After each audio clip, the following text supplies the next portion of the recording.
Hello, hello, hello. Good evening and welcome everyone. Welcome to another one of our Intimate Path Retreat speaker introductions. So just come on in, give us just a moment while we share everything out and get everybody started. So it should be able to share it out on, let me see if I can share it on your page, Pat. Okay. Let me if I can get it to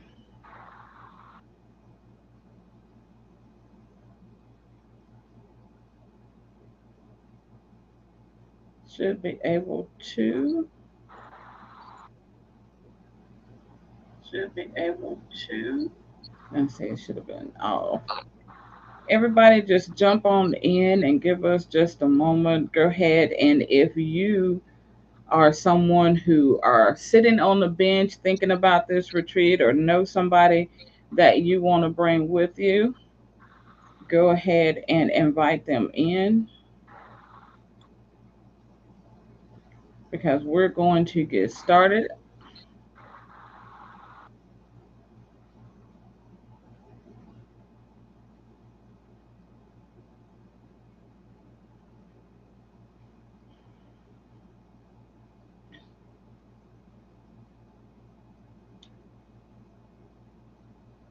All right, all right.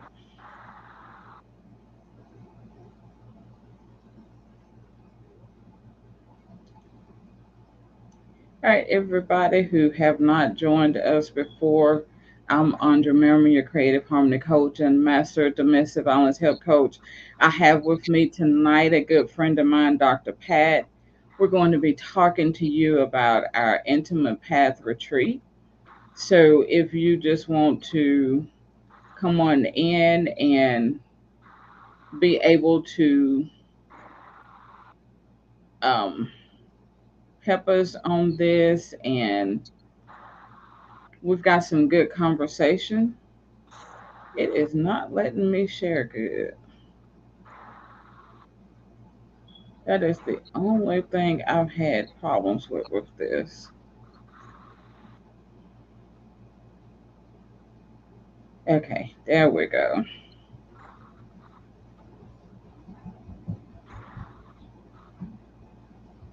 It'll let me. Oh, here we go. Bye-bye. Bye-bye. Bye-bye. Bye bye.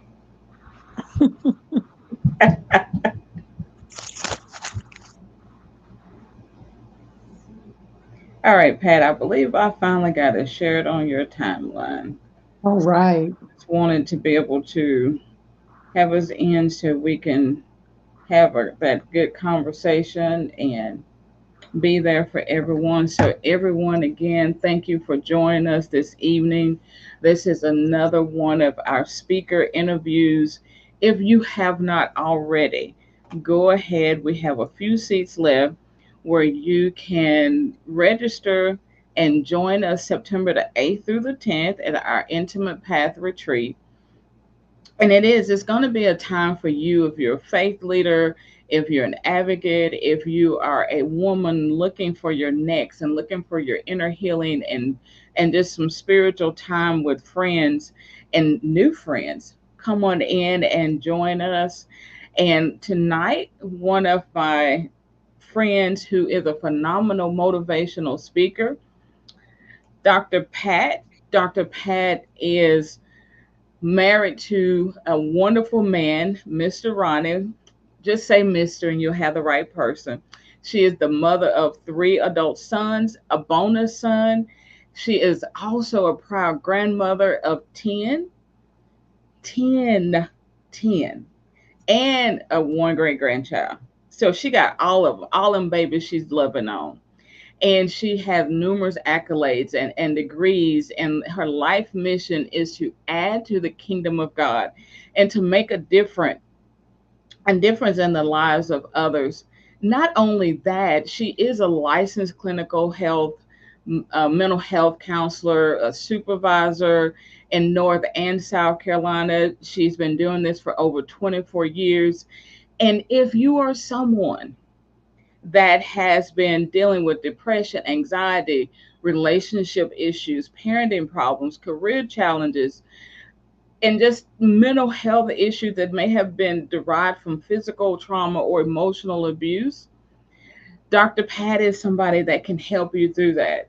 Her when she spoke a couple years ago at the event, it was completely breathtaking and mind changing, and we were able to heal a lot from just the workshops that we do. The good thing about our retreats, this is not one of those come in 15 minutes, hear what she got to say, let her sell you something. We actually have conversation so that you can get what you need for that healing process. That's why it is so important when Dr. Pat comes with us, so that she can kind of help you peel back some of those issues you've been dealing with. And then if you need, you can book some more sessions. This is not a one and done it, but it'll start that journey of healing.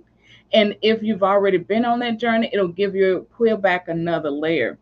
But I want to say thank you, Dr. Pat, for joining us, and good evening. How are you this evening? I'm doing awesome this evening. How are you? I'm excited to be here.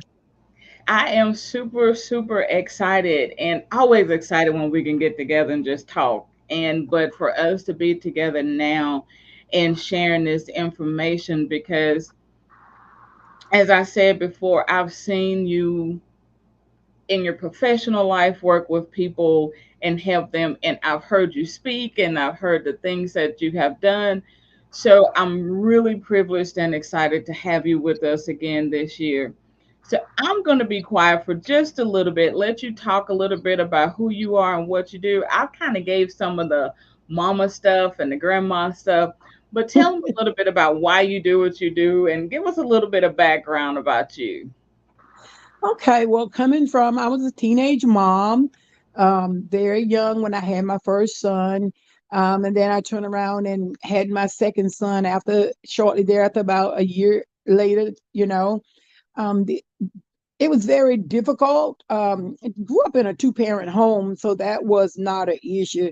However, in the home that we grew up in, very nurturing mom, nurturing dad, very supportive. Both parents work, et cetera, et cetera. The thing that I think I missed most as a child was hugs, getting hugs. And that led me to look for love in the wrong places. So, and as I said, I was a teenage mom, very proud of my sons, all of them, though. I love my kids. I love my grandkids and my great grandchild. So then I just remembered feeling like I was always missing something or something was lacking. And life itself happened, and married, divorced after numerous years, and just realizing, wait, I'm stuck. I'm stuck. And it was at that point when I realized, hey, I need some help. And actually, I was a therapist then and realizing I needed help. And that was very hard for me to um, to digest because, hey, I'm the therapist. I know what to do. I know how to help people. I'm helping people. And then I just had a friend and he sat me down. He said, hey, I'm a surgeon, but can I put myself under the anesthesia and heal myself and operate on myself and then bring me out? I'm looking at him like, you crazy? No. He said, same thing. And then it resonated in me that I needed help and I didn't need to be ashamed to get help. Even in getting help down through the years, I had to realize I had to take care of me holistically, not just part of me. I couldn't just fix the financial, I couldn't fix the relationship part, I couldn't fix, just the different dynamics. I had to work on the whole me, and that began my self care journey, which moved from just regular self care to soul care, taking care of my whole total existence, mind, body, and soul. So that's kind of how I got into the journey, got on the journey. Then I began to gain some knowledge and get some knowledge, and I wanted to share it. So I did author some books and just wanted to give back to the community as a whole. And I'm always excited. I'm a sponge. I can learn from anybody. Just like I poured out, I want to learn. So I get excited when I'm around people that want to learn, but I also get excited when I'm able to draw off of people as well as people drawing from me. So that considers that I realize that's healthy relationships when I'm able to give and get back. So it's a process, and I get excited when I talk about it. So, hey, I'm just excited to be here and to be able to be on the platform again this year. And it is. I believe we're going to have a great time. So Oh I my was God, listening yes. to what you said, and a couple things that I took notes on. One of them is you talked about healing yourself. Oh And so, yeah. have you found that as a therapist, as a counselor, and as a kingdom pursuer, have you found that as women leaders, and we're just talking about women right now, we know men too, but as women leaders, especially in the ministry or in the giving field, that we think that we know what to do, so we're ashamed to go say, I need help? I think it's a combination because of my upbringing as far as God with the Lord. Because I was taught, and I still believe God. Let me say this part and make it clear. My disclaimer: I love me some Jesus, and Jesus loves some Pat. Okay, and the Lord don't play about Pat, and Pat don't play about the Lord. Okay, so let's just clear that out of the air because there's still a lot of misconception there when you talk about mental health. But as a Black individual, and just being honest about it, don't know about other races because I'm an African American. I consider myself Black, but I just remember growing up, several things happen. Like what goes on in this house stays in this house. Mm-hmm. Nothing crazy went on in our house, but that was just the stig. Those things. Right, right. What goes on here stays here. And then growing up and going to church, I've been in church ever since I can remember. I've never not been in a church. And I'll be 55 in December, and all my life, never a time when I ever not went to a church, a church. So just growing up then being taught, never heard the word mental health in a church at all growing up, but also just thinking in terms of you supposed to trust the Lord. And if you, it was kind of like, and I'm not knocking anybody and just being truthful, it was kind of like a fear and a stigma. You just got to trust the Lord. The Lord is going to do this and the Lord is going to do that. And he does. The Lord has been instrumental in my journey, my spiritual walk, my spiritual relationship. But I needed some help beyond that. I needed some help to figure some things out. And I trusted the Lord, and I just kind of, then I went on a different path because it was like, um, I felt like I was letting God down by needing the help and continuously feeling depressed and continuously feeling sad. So I felt like, um, you know, I was struggling. And then, like I said, I met my friend, and he was like, "Pat, you need some help. You need to get some help." And I struggled with that because it was like I love God, and I've always been taught the Lord will fix it. Jesus gonna fix every problem you got, and He does. He's instrumental in that. But also the Lord gave doctors wisdom, therapists wisdom, people wisdom to help us because we are a physical being. And once I began to separate that thing and come from a place of feeling shame as well, and asking for help. Because I just remember being young. I don't know if other people had people in their family. People just say, "Oh, he crazy," or he, that's cousin somebody, and he crazy, and he live back in the back room, and you look, you don't go. They made movies about it, and I just remember in certain movies I saw that, and that tickled me so bad because I think I'm not gonna say everybody have them people in their family, but I know we had people in our family that was just had mental issues all our lives, and they just called them crazy. So just that stigma, not wanting to be called crazy, um, was big for me. So I think that a combination of my religious upbringing, what goes on here stays here, as well as the stigma being called crazy, because people was called crazy back then. They just got different titles for it now, mental illness and stuff like that. But I didn't want to be called crazy. So a lot of stuff I went through, I think, unnecessarily. And I do think there was a lot of shame and stigma with deciding to get help. So I do think that. And I think that that stigma is a thing that we still fight, and we still fight that, especially like you said, in our black communities and everywhere. It's everywhere, And but in the definitely in churches our black. especially, but in a lot of churches you still got that. Oh, because like when you go to mental health, and I see it now, because I've been a therapist for August the 8th, August the 9th, I'm sorry, it'll be 24 years that I've been a therapist. And I'm telling you, I still see it on a regular basis.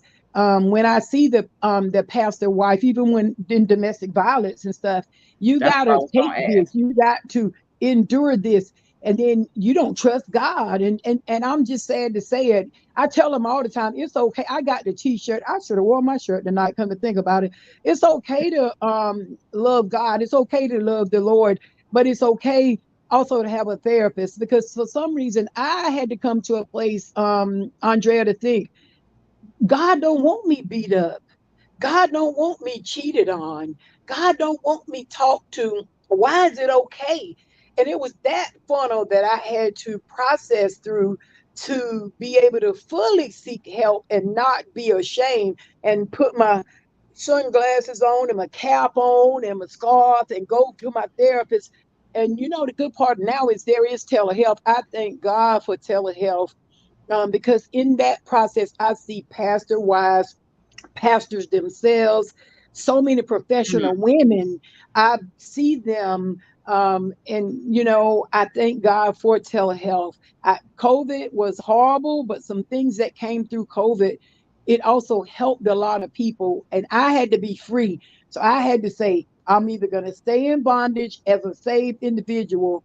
And I have a book coming out, and I'm gonna go ahead and say it because it'll be coming out in the next couple of weeks, and it's called Saved on the Outside but Empty on the Inside. Ooh, it's gonna be ready by the time we get to the retreat. It is. I'll have three more books by the time I come there, so I'm excited Oh well, about come that on part. in, come on And in. one of them is on grief. But it's just been hard. And I'll say this, Miss Andrea. Two of my grandchildren lost their moms last year, and one of them was 11 and one of them was 14, and that thing knocked me off of my feet, even as a seasoned therapist. Mm. Um, so I needed some help, and I'm so glad that I was in a free place where I got the professional help, because I noticed that I didn't want to burden my friends down, because they seemed like they didn't care. A lot of my friends, when I went through what I went through, and it's not their responsibility. I really did put a lot of unrealistic expectations on them. And they probably think I act funny now, but I don't. I just know where my help comes from, and I trust Mhm. God as well as my therapist, even being a therapist. So I just think that knowing when you need some help is just as important as getting the help. And you said something there about friends and friendship. That when we go through something, we put undue pressure or thoughts of how our friends should respond. Oh my God, yes. Because Our mental we try pain. to, we try to. I know how I am about mine. I go Right. hard for mine. I love hard, and so if they can call me in the middle of the night, all night, and if any of them are the people in my life see this ain't about you. Let me go ahead and put my disclaimer out there. This is about me, and I want you not to allow what we have to be affected by what I'm saying, because again, this is me and my journey, my healing journey. Mhm. But I do know that man, 2022 was one of the hardest years of my life. Just a lot of stuff happened personally, job wise, spiritually, and all of that. And it was a lot. And anytime I went to certain people, they were there. Let me make it plain. I got that ride or die set of friends too.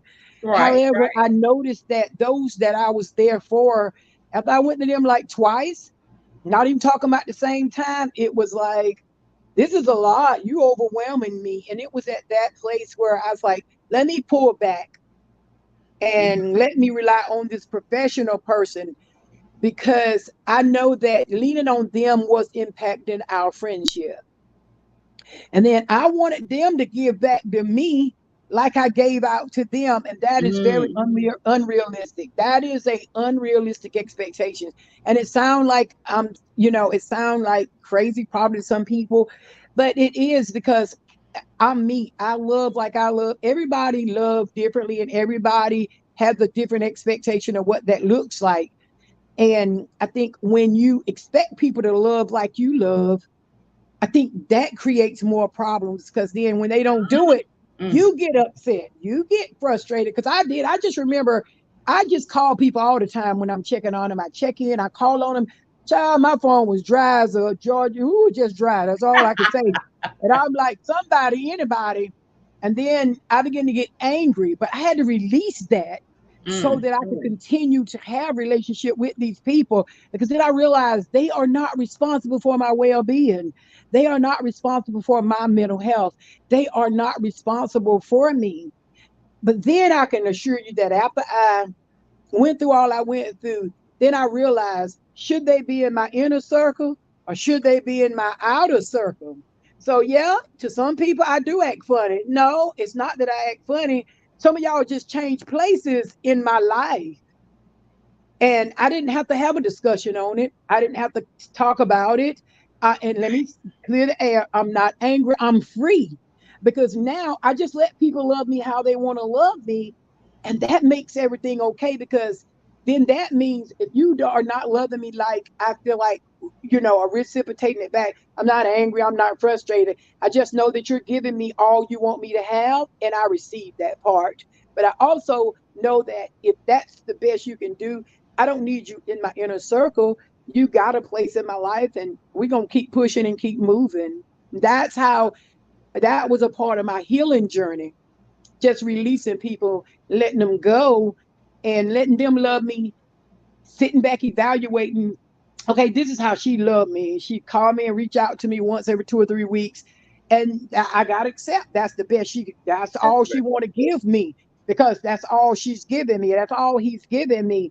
And then, but when I did that and put those people in the right places, a lot of people, Andrea, that I had been ignoring because I've been loving up on this certain set of people, those people crept back in and say, hey, Dr. Pat, the Lord told me to pray for you. Hey, Dr. Pat, I've been praying for you. I'm praying for your children, your grand. And I'm like, wow.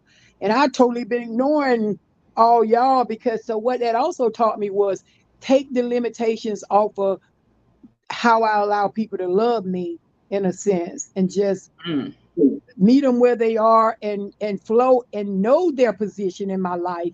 And that is big. That is so important. That's self-care.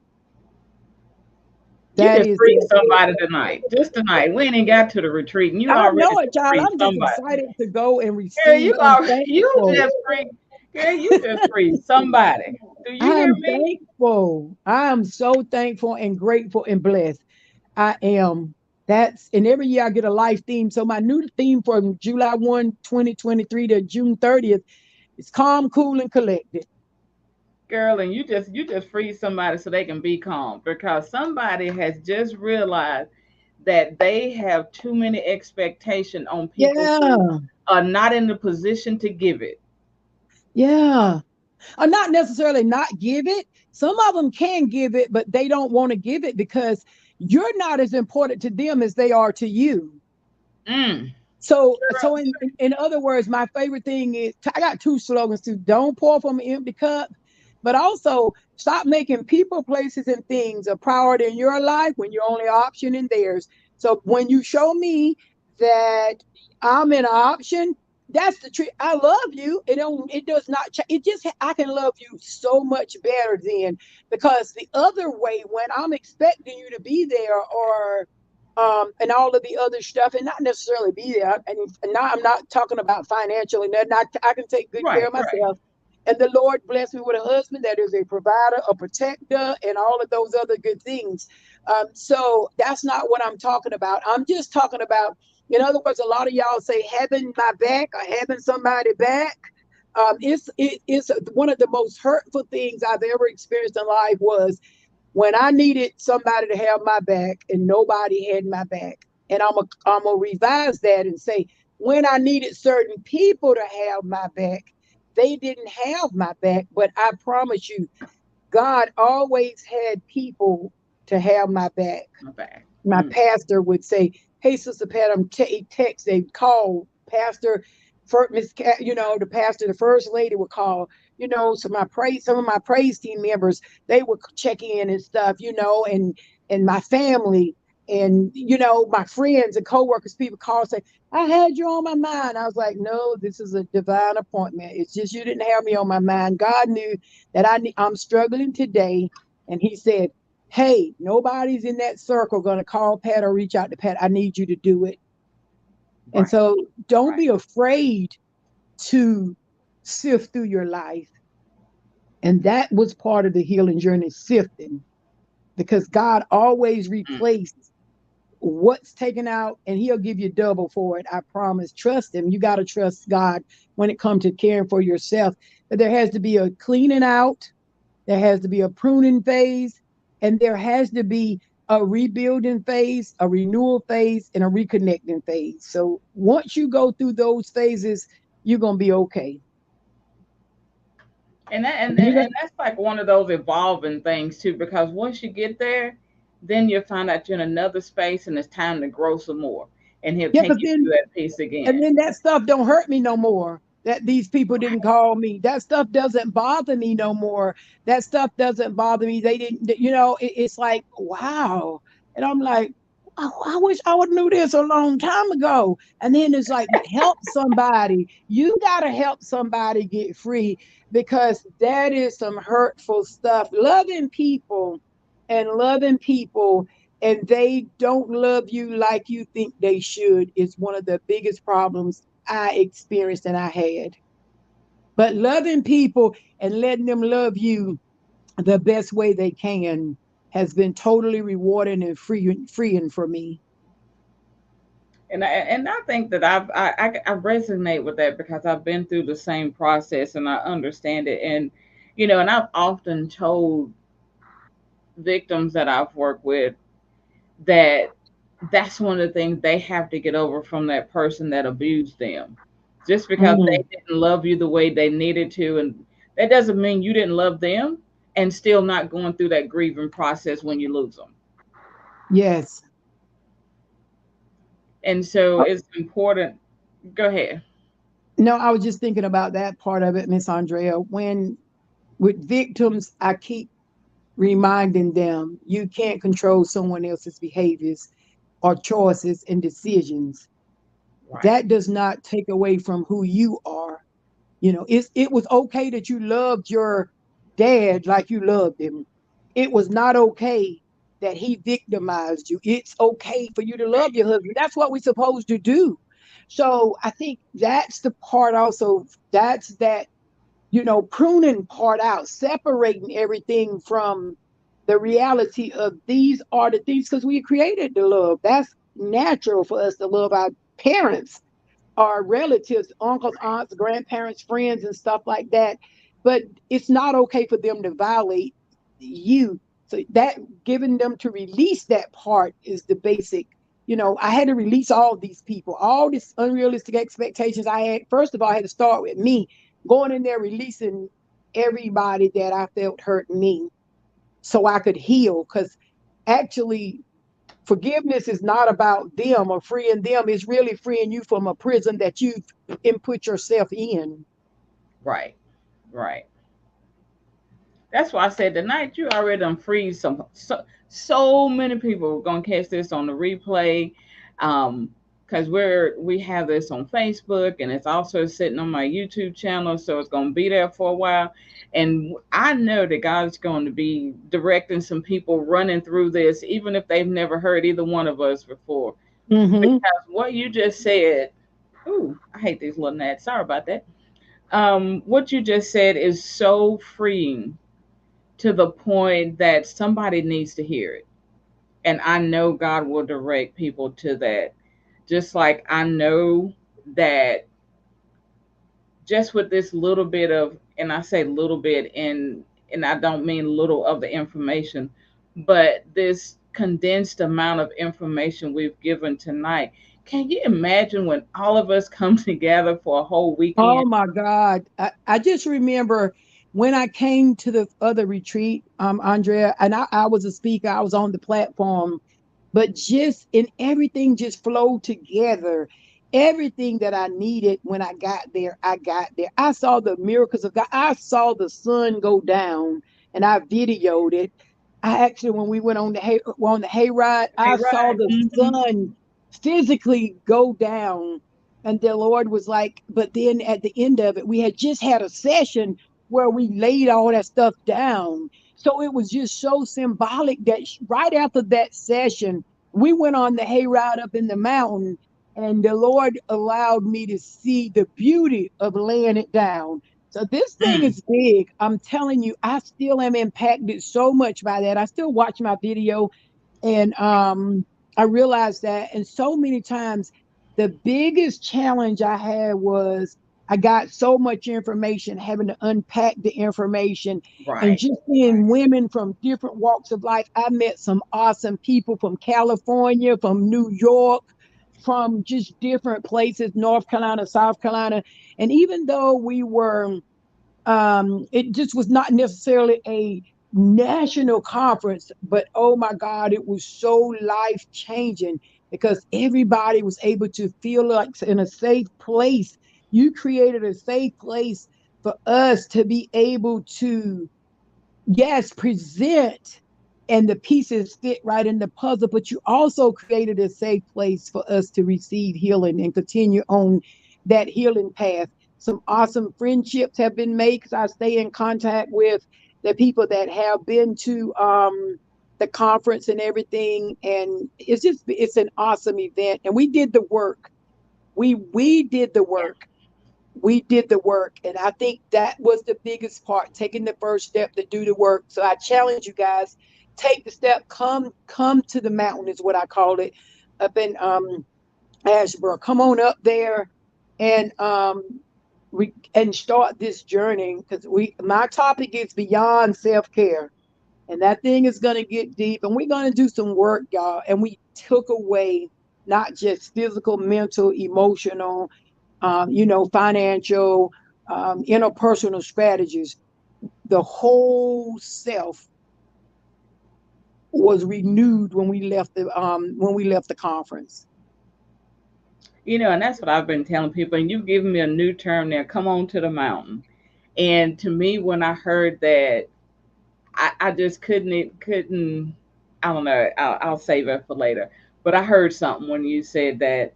But I've been telling people, and I tell them not because I'm the orchestrator or the visionary or producer, however you want to put it, because I really believe that God is putting it together. But I guarantee people that they will not leave Sunday Oh the way no. they walked in Friday if Oh you no. do the work.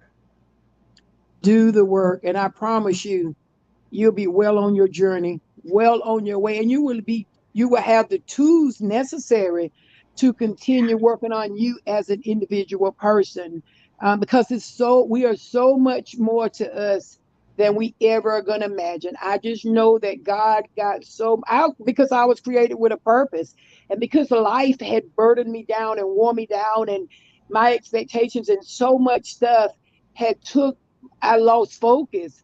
And just being there, Andrea, really shifted I was able to come back and set some boundaries. I was able to come back and do some healing work. I was able to come back and just look at things from a different perspective. And that was powerful for me, because your mindset is, so powerful. And I say, come to the mountain, y'all.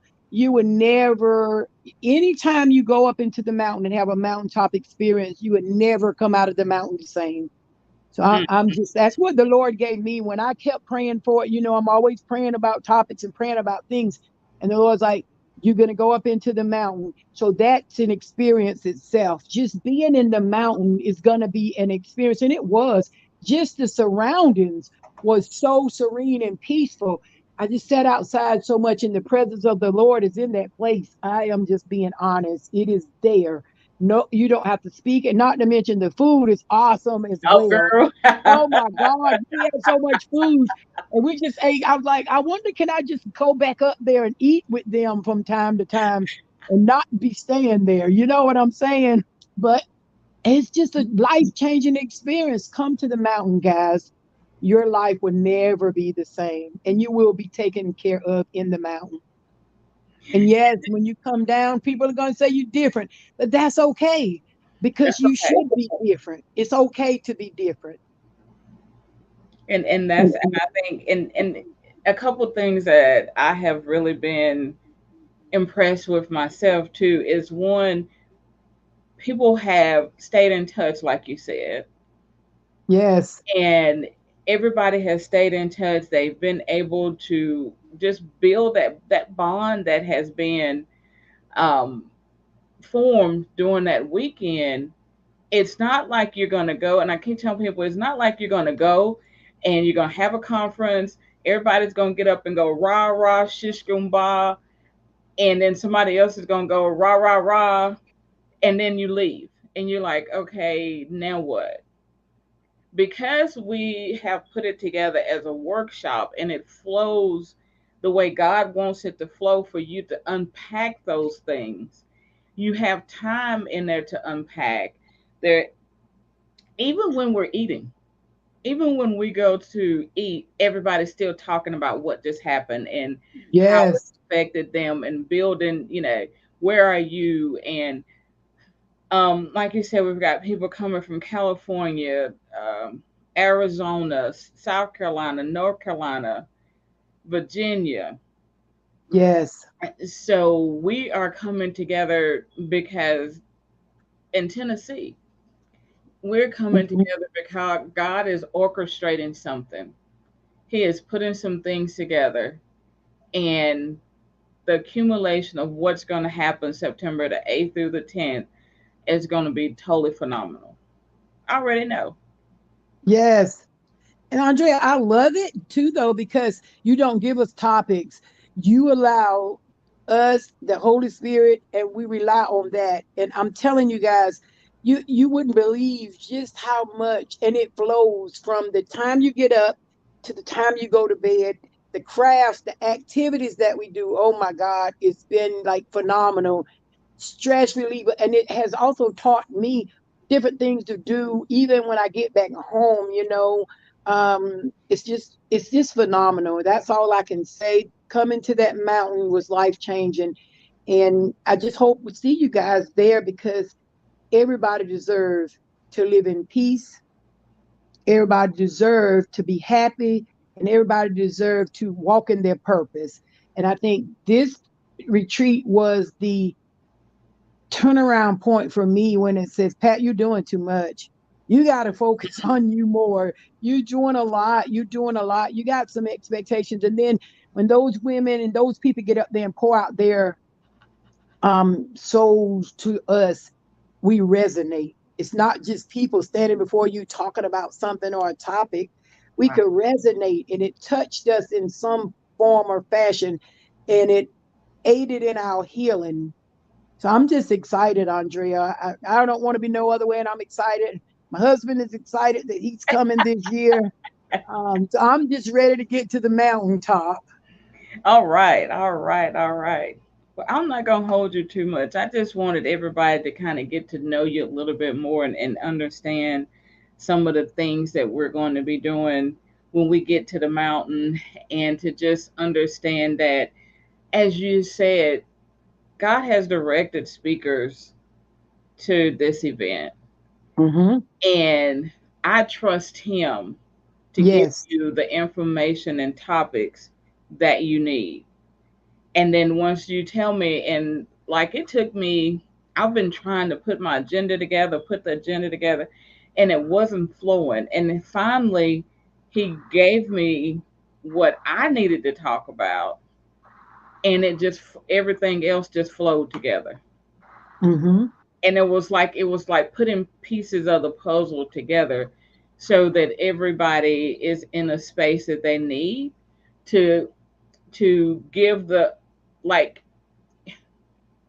first person's going to plant the seed, and then God's going to water the whole weekend and give the increase. That's how Yes. it flows. And so when we do that, I'm looking forward to the people that are going to be there, the information.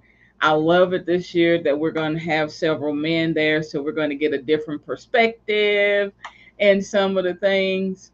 Um, and especially when we do our strategy sessions on Sunday, because it's always, I know in 2019 I had several men there, and just their outlook on some of the conversations we have Yes. about around domestic violence and different things is always a good perspective, because I come from a mother and my own experiences, and we women come from a female perspective, and it's always good to hear a male perspective at some point. So I love that we're going to have this year. We're going to have several husbands there. Um, so that's going to be good. And so, Dr. Pat, how can people find you on social media? And tell us when your books are coming out again. And then I won't hold you much longer because I know you've had a day and I appreciate it. No problem. On social media, I am Patricia on everything. I use that same. I try to use that same handle because I'm not. I'm just learning about different platforms, y'all. I'm old school, so I am coming into the modern ages. But you can Patricia Evans-Morrisey on the social media platforms is basically that's my name there. My first book is on Seven Keys to Mending a Broken Mind. It is on Amazon. And then I have a chapter in an anthology, Mental Health Matters, is on Amazon. And Amazon will be where my other books will be, but I'm also getting ready to put them on some other platforms. But right now, that's kind of where they are. And then I sell them, basically. You can also, I have my private practice, I have a page, and it's highly favored llc.com. And if you go on there, you can send me a message, and all my services, my speaking, all of that is there. And I do have a store that I'm getting ready to add on there where I have been working diligently and faithfully revamping things and doing some just like anxiety busters, stress busters, and different things like that, some audio CDs. And I'll bring some to the retreat. So a lot of them just basically I'm probably going to bring some to put into gift bags and all of that other good stuff. I'm excited about it. New books coming out. One is on grief, conversations for parents that are caregivers that have with children that have lost a parent. That's the right now, and that's going to be in an ebook, and it's going to be on Amazon. And then my biography is the one saved on the outside, autobiography, I'm sorry, saved on the outside, empty on the inside. That one will be also on Amazon in the next 2 weeks. So, and then I'm going to shift and write some mental health books and domestic Okay. violence books and different things like that. So that's kind of where you can reach me at and how you can get in contact with me. Well, thank you. Thank you for sharing that, sharing that. So I always like to end with just a reminder of why we're here and our tribute to Jennifer. Mm-hmm. And for those of you who don't know, Jennifer was my 17-year-old daughter that was murdered by her brother in law. And my signature program, the Jennifer Y. Merriman Health Program, a program that offers hope, empowerment, life skills, and prevention methods against domestic violence from your youth up, is named after Jennifer so that her legacy continues. And here is a tribute to Jennifer. This is a tribute to Jennifer. Jennifer was a 17-year-old that lost her life to domestic violence. Jennifer was intelligent, respectful, and learned to live her life to the fullest. She danced by the beat of her own music, inspiring everyone she met. Jennifer embraced reality with a humorous and empathetic attitude, empathizing with those in need. Her legacy to help families continues with the Jennifer Y. Merriman Help Program, a program that offers hope, empowerment, life skills, and preventive methods against domestic violence. If you or someone you know are ready to rebuild your life, reach out at jymhelpprogram.com/referral form. We are ready to help you. Wow. That was beautiful, Andrea. Well, thank you. Thank you. I always like to just give a reminder of why I'm here and why this is so important, that we continue to help each other heal and to fight this fight. So I just wanted to let everybody see that. Again, I thank you again for joining us at the retreat and for taking time out tonight so everybody can get to know you. Is there anything you want to leave everybody with before we go? I do want to leave one final thing with you guys. If you guys come to that mountain, you're going to be thankful, and that thankfulness is going to turn into gratefulness, and that gratefulness is going to be a blessing. So I hope to see you guys in the mountain on the mountaintop. Thank you. Thank you for that. And for everyone, thank you for joining us and tuning in, whether you're catching on the replay or live. And until we meet again, I will be here again next Tuesday. And so until then, I continue to pray that you have hope, harmony, and happiness in your life. Bye. Bye. Thanks.